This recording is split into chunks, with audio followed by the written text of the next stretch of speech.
has come up very strongly, and why are you targeting Africa? But it is in Africa where most problems are actually. So these are some of the things that we have to confront and deal with. Thank you very much.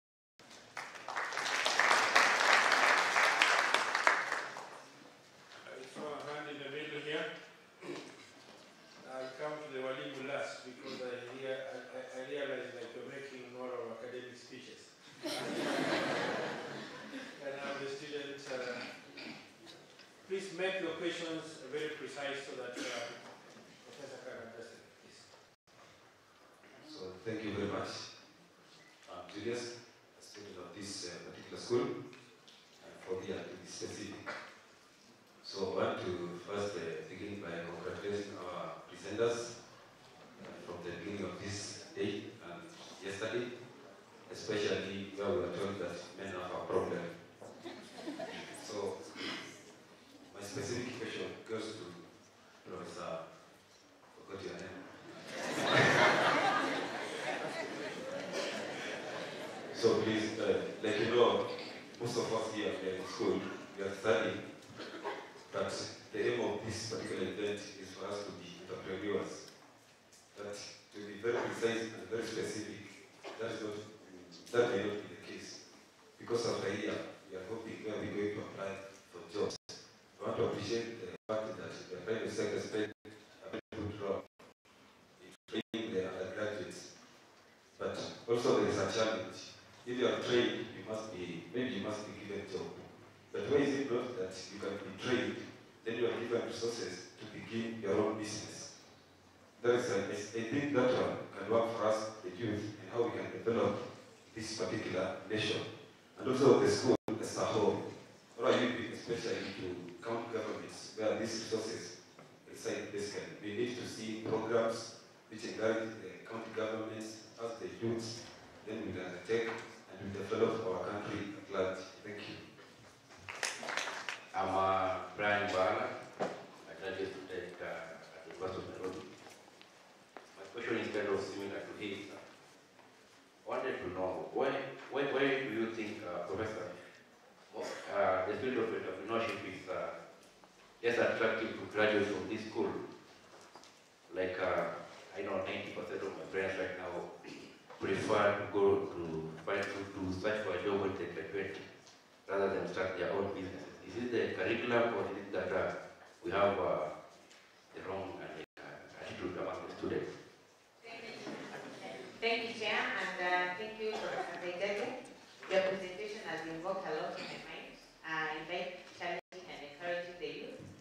And just to invoke or to challenge the two students who have just spoken, in my class, I'm always asking my students, you know there's a youth fund in Kenya who has formed a company. You know there's a youth fund in Kenya. Have you made any attempts to apply for that fund?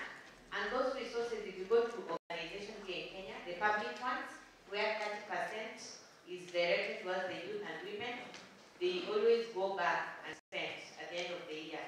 So there is a gap there. So we need to ask ourselves as young people, as the students who are here, you are the business students, you need to lead by example when it comes to entrepreneurship, so that medical or arts or science students can follow what you are doing. They can start their own businesses when they see you doing that.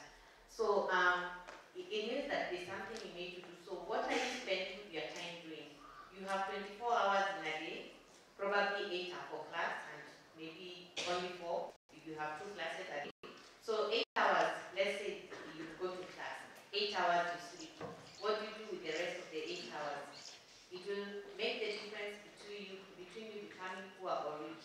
If you spend those 8 hours starting your business, making a proposal, looking for, clients, that can make the difference. So we need to use our time better. We spend too much on television and movies, sitting and having conversations that are not useful.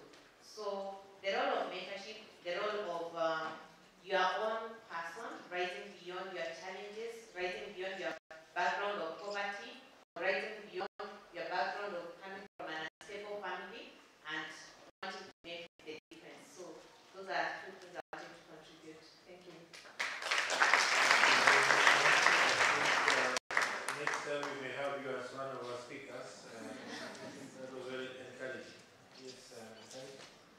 Kajari, thank you for that insightful presentation. My name is Owino Piri, Dr. Owino Piri of School of Business. I have raised some questions that actually goes right to the bone of why we are poor, yet we are endowed with resources. One of the questions you say, is it because you can take someone from the bush, but you can't take someone out of the bush? That was a question we raised. My comment on that is that actually, only if you want to take the bush out of the land. If you don't intend to take the bush and you leave the person with the bush inside, you won't get anywhere. And the issue is, as much as entrepreneurship is a must, but is there any way you can actually remove poverty if your productivity is 1/50 of the other nation? Is it possible? That's productivity per person employed per year. It is 1/55. You cannot make it. One reason could be, you will say something like, is it corruption? And that is the other guys who made us corrupt. But then the question is, if someone else makes you corrupt, who is the fool? The one who was smart enough to be corrupt, or the one who was weak enough to allow himself to be corrupt? So if we answer that, we could move on to another. Since corruption we agree came from other places and is everywhere, how much of its effects could be attributed to incompetence? That is incompetence in design of the systems of work that can prevent even the designer himself or herself from being corrupt. That's an issue that definitely one can say, and we mean if we use our education, for instance, education provides education receivers or consumers with two things. One will be a certificate, which is tangible, and the other will be skills. Now, if you are in a situation where people seem to only want to use the certificate as a key rather than the skills, would we be in a position to improve things? My take is that it's not possible. When students are in the university, they learn skills, then they live in certificate. But the problem we have seen is people use certificates to go through the door rather than the skills. And the result is a kind of incompetence that makes corruption have greater effect. By changing simply that, contribute in a position at least to remove the bush from the man from the bush. Thank you. Do you think the government itself has failed on its own part? Take, for example, the Weather Fund and the Youth Enterprise Fund, where it's supposed to be given to the youth and the women. But if you look at the processes, like one of the qualifications for you to get these funds that are supposed to enhance you to start your own businesses is it has to be the youth group or the women's group has to be in existence for like 6 months. Now myself, I've already gotten the skills. I've already been tried like today. If tomorrow I start my own organization where I want those funds for me to be able to start my business, they look at how long have I been in existence and those other qualifications. So don't you think the government needs to put it to practice? Don't you think the government needs to at least lessen those restrictions for us to get the funds to be able to start our own businesses? Thank you. I have a question question to Professor Kaijage in regards to what you mentioned yesterday about encouraging innovation and ideas. You said that we can have things like incubation centers that will try to encourage these entrepreneurs to come with ideas. And I'm asking, does the university have anything, or is it dreaming of having these centers like incubation centers so that our ideas do not fade as we look forward getting outside there? What is the university doing? Or do you have a dream of starting such as centers that will be able to encourage us to think? Thank you. Very much. I'll try to be brief, although I'm also one is a comment, more to strengthen tapping is safe, because something about how governments can use education to strategically direct development. Our current deputy president, when he happened to be the Minister of Education once, or something close to that, he threatened to stop some courses and only concern sciences and such. And people thought he's crazy, but that's what countries like Korea did. They really don't do a lot of humanities. They're very strategic where they direct their money. Now, a very good example of this is India. India also is celebrating their IT leadership. They just started yesterday. In the 1950s, Indian government started the Indian Institute of Technology. These are extremely competitive to enter. Students who fail to enter the Indian Institute of Technology normally are grabbed by the best universities in America. They have failed to be admitted in India. The Americans grab because they are so good. I think the students who graduated and now for masters and PhD, they go to America. And they're the current leaders of the technology revolution in Silicon Valley. Look at the head of Microsoft today in India. A lot of Indians in America in top companies. These guys had their degrees in India. But the schools they went to were started by the government with focus on technology, engineering, also management. Excellent schools. So that's something about maybe our country and others. We need to have some selected excellent schools that are premium. We have this generic education, we have a kind of a mass. Every county has a university and college. You have graduates who just know a few things. And when you ask them, they can't do anything. Maybe that's something that's food for thought. My question is now, for the sake of the students, Professor Gaye has been a dean, the deans who are deans of the world. Deans are not frontiers. So what I want him to comment on is, for these students of ours here, what is the value of them having a degree outside their country, like in the Europe and wherever, and what opportunities exist for them to get education beyond their home in terms of exposure to business schools around the world. Thank you very much. I think, Professor, you said you are provoking thoughts. You may answer what you think is necessary. But I very much appreciate the comments that have been made. They are very comments.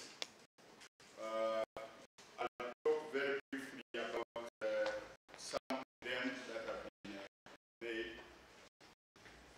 I think the question by Maruda on management of diversity, with you know, we have some kind of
how do they expect somebody who has just graduated to have experience? So it is some kind of a contradiction. But there are, however, ways in which government can facilitate young graduates to become entrepreneurs. I think the way is one of the most important aspects within the graduates themselves. Yesterday, Dr. Mary Koti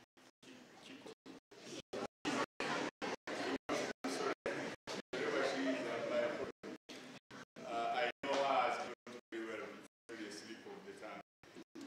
She mentioned the song that they had during the press that Marisa Shule Watekazi. But now that we should be singing the song of Marisa Shule Watekazi. I think the change of mindset is very important. Much as whatever we're doing, still most of us have that thing of having white-collar jobs in graduation. We have to have a change in the mindset that we want to become entrepreneurs. And then there are opportunities out there. Yesterday we were given a challenge by one of the tycoons here that if you form a group of students, you give 5 million shillings. I'm not sure whether there are people who have started getting themselves ready for that. Chances are that they aren't. So we may have it in words, but practically you don't find any of us who are changing, who are having the mindset changed quickly. Brian asked why do I think entrepreneurship is not attractive to Kenyan students. I'm not sure by the way I got the question correct. Was it whether the Kenyan students are not being attracted to entrepreneurship education? Brian? It was about why it is not attractive to graduate from particularly this group. I'm not sure, but probably you are the one who should answer the question. As to why you are not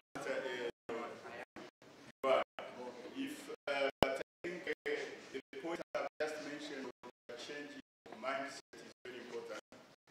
That we have to have changed the mindset. There are no jobs out there which are ready for us to try. We have to create the jobs out there. Yesterday I mentioned that, and I think that will address the question that has been put by Oliver of the incubation centers. There are some schools in Africa that have started entrepreneurship centers and incubation centers. I happen to be, as it was mentioned by the Master of Ceremonies, to be a chair of the Association of African Business Schools. I've almost visited the best African business schools in Africa, all the way from Morocco, Libya, Egypt, down south to South Africa, and so on. I know most of the best business schools have entrepreneurship centers. You heard the dean mentioning yesterday that the School of Business here in Nairobi is in the process of establishing the entrepreneurship center. So, an incubation center would be, in most cases, it would be either joint establishment with engineering and or any other faculty of school.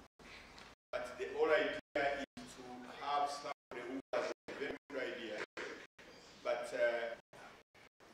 he or she wants to develop that idea and see that it comes into reality. Now, in the incubation center, one would be facilitated to develop the idea, and then get financing, and then they assist you to go forward up to a level where they see that you can now go on your own, and then they give you to continue. It is being done, for example, at the University of Dar es Salaam. I started that center, I think, in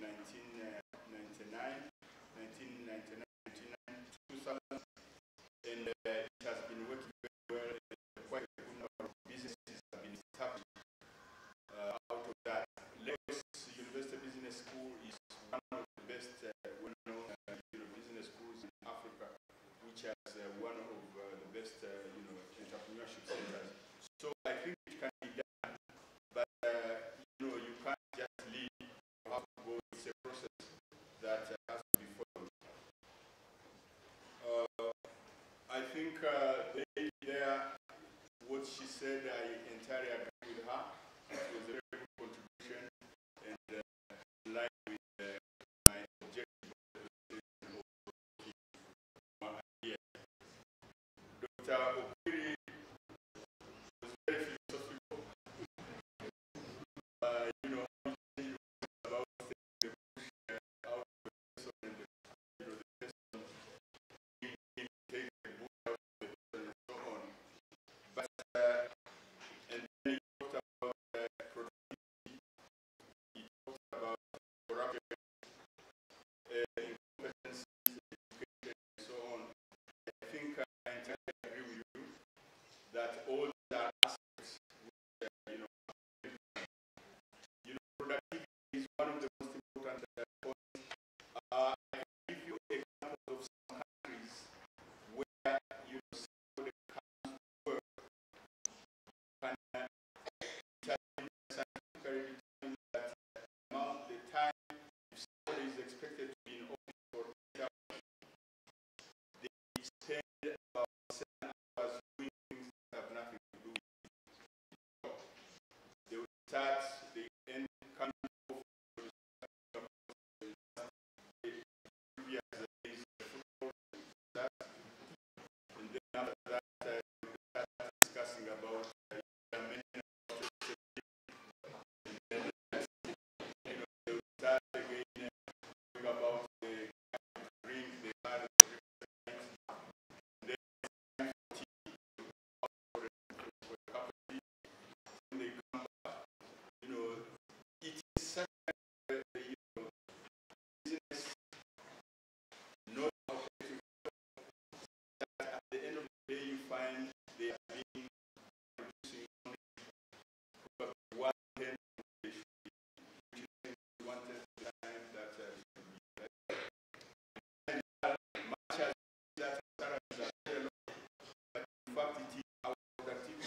last was given the position I'm having as one of the members of the Frontiers, which I think students can benefit a lot by training from outside and from within.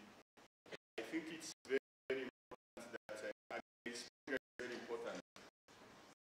In my view, if you be exposed to other types of education, the only problem we have, for example, at our time is that 70% of those who went abroad never came back to our countries. Some of us came back, but the majority didn't. That is because of some other reasons, like the point I mentioned, mismanagement of the human resources within the countries. People thought probably when they came back, they would be given the right treatment, but now I think the trend is we are seeing quite a good number of people who are going abroad and coming back. Yesterday I was saying that there are differences between even within East Africa. I've been exposed to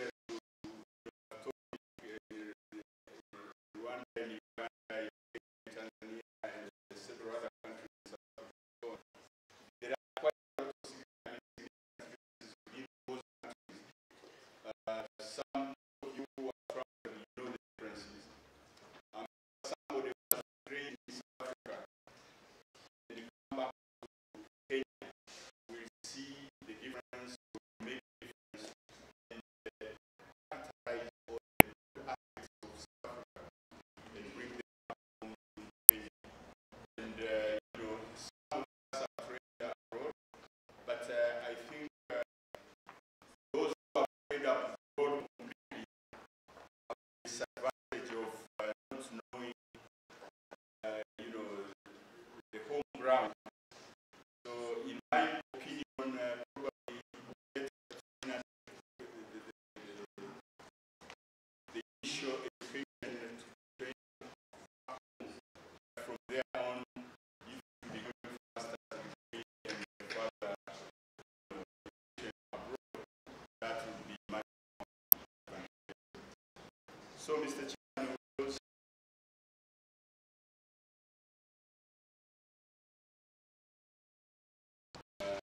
my provocation, as I mentioned, Vina, I don't know much, but I hope you created food for thought. We will that back home more and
leaders may have their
share a few moments with you. And I would say, it's so nice to see Nairobi, especially the business. Every time you come, you find something new. And now here this thing is going on. We keep track of the rankings. We keep track in the corporate world. See how the international system for internship. How many of them are from the world? How many of them are from other places? Also keep track to see how the students also are performing. And I must say confidence and now a shadow of doubt that you really maintain plan this is.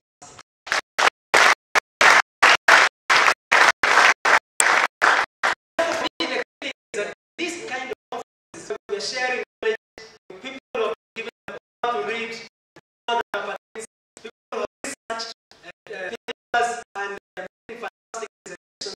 How much do we as students pick that, practice it, internalize it, the very mind of helping the society, helping the organization? That's a question to all of us, a question to me, so that not coming from the conferences to listen, clap, and after that go. The case of we learn the new practices, the new things, and after that we go to the world, can take what to the consultancy world, and delivering what we learn so that we improve society at large. That's the presentations that are made. It seems to me there is a lot of diversity in terms of the papers that are presented, and also in terms of diversity in terms of the people who make presentations. And if you have to know, technology is very well.